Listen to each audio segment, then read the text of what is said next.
Hi everyone, Patrick here, and today we're going to talk about yet another feature built into Fujifilm cameras that will allow me to shorten my editing time on the computer as much as possible. Now, we have already covered the dynamic range extension function in another video, which you can check out. I will link it down below.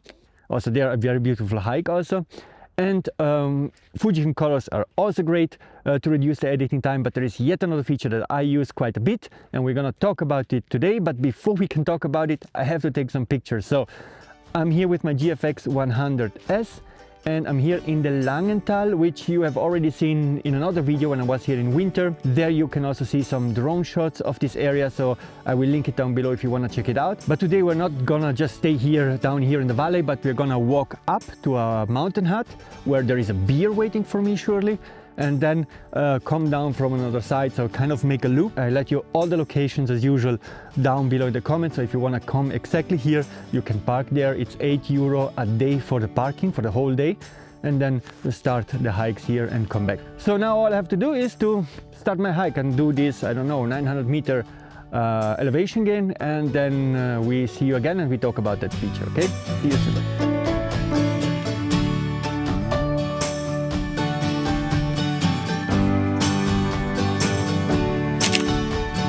So guys, this is it, that's the end, but not the end of the hike, just the end of the easy part of the hike, where gently uphill you come until this spot here. Then at the end of this valley of the Langental, we have to go up here all the way, and then behind there and down this path here again, and then back to the car. So that's the plan for today. I have been here until here in the past, in the winter, but never beyond this spot, so we discover it together. Now let's start the hike, because it's 10:17. It should be about 2 more hours to get up there, and there is a beer there, so I'm very motivated to get up there. Okay, see you soon.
So guys, half of the hike is now done. I have arrived to the Puez Hut. I already had my beer and my lunch, and some of you asked me in an older video, how the heck do they bring all the food up here?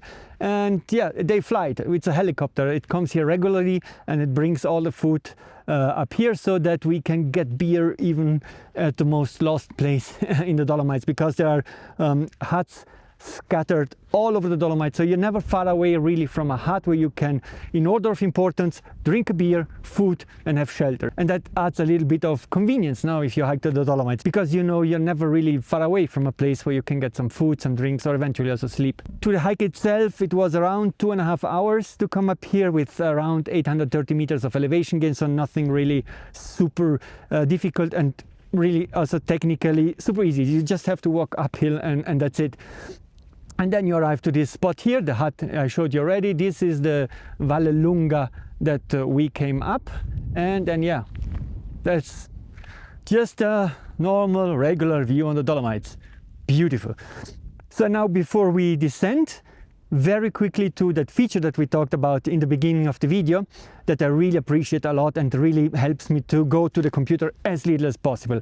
We love the colors, that's a great thing. We love the dynamic range extension, that's also great. But what I really also like is the internal raw converter, because there are occasions, very often, like here when I took the beer and my polenta with mushrooms and cheese, I had to wait a little bit for the food, these 10 minutes, and during those 10 minutes I start to review the images that I took and to play around with the raw converter, because I have nothing else to do. I wait. So just basically use the time and tweak them a little bit, and then I come home with a slightly tweaked image or improved image that I can just load on my computer and keep there for memory. So now let's just take one picture that I shot on the way up here and edit it only with the internal RAW converter. Let's see what we come out with, and then we are gonna back to the Langental. We're gonna descend and back to the car. Okay, so let's gonna edit this picture here. This was on the way up to the hut. You see the whole Langental down there, and we press just the Q button and we are with now in the internal RAW converter. And there is not much to do with this image. It's taken in Astia, so my favorite film simulation. And maybe tone curve, I want a little bit less shadow there, and I want to add a little bit of sharpness.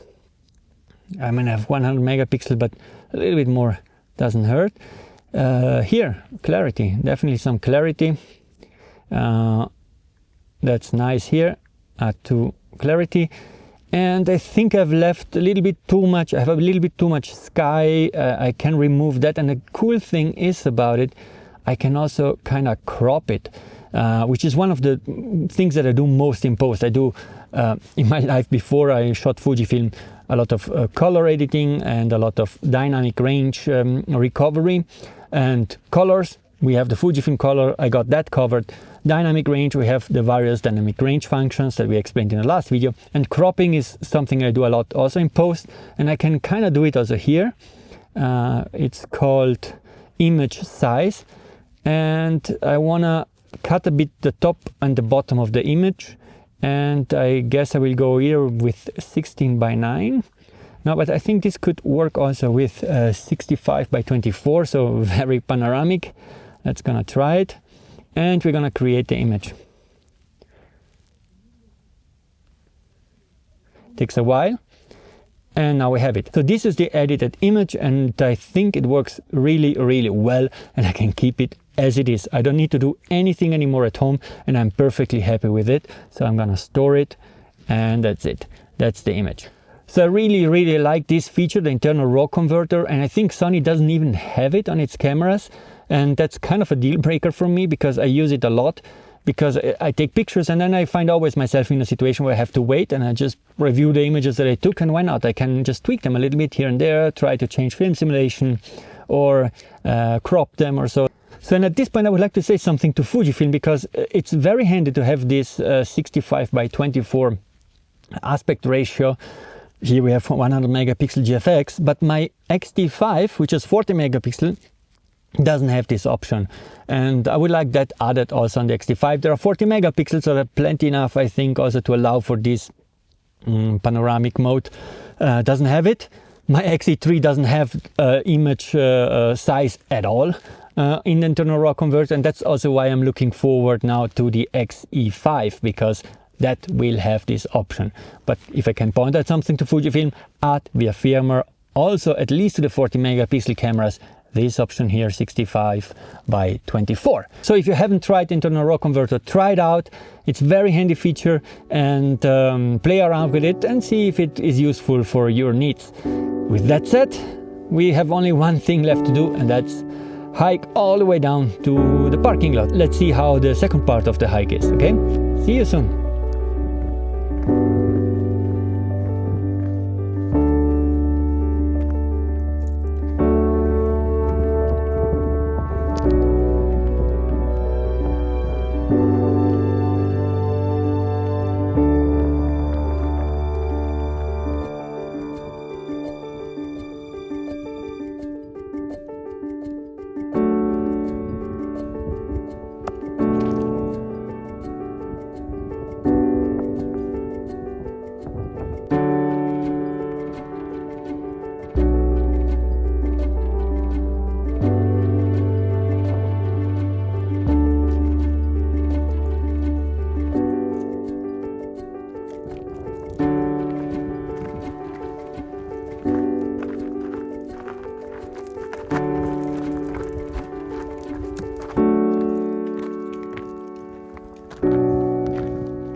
So that's it for good now. The hike is over. It was around 5 hours for the entire loop, and it was I mean, we're in the Dolomites, so it's kind of boring to say it was really beautiful, but it was really stunning.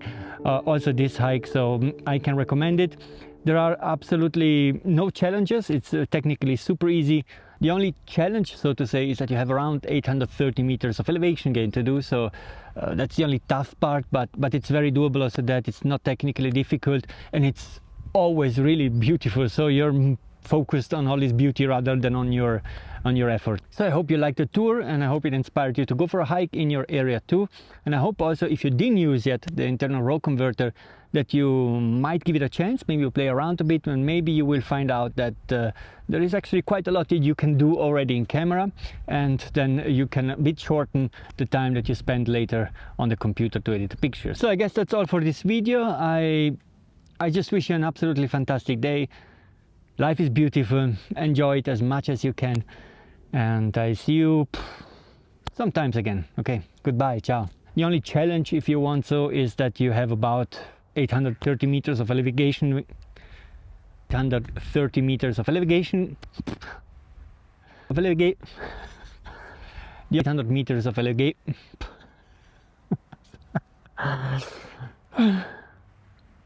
I can make it.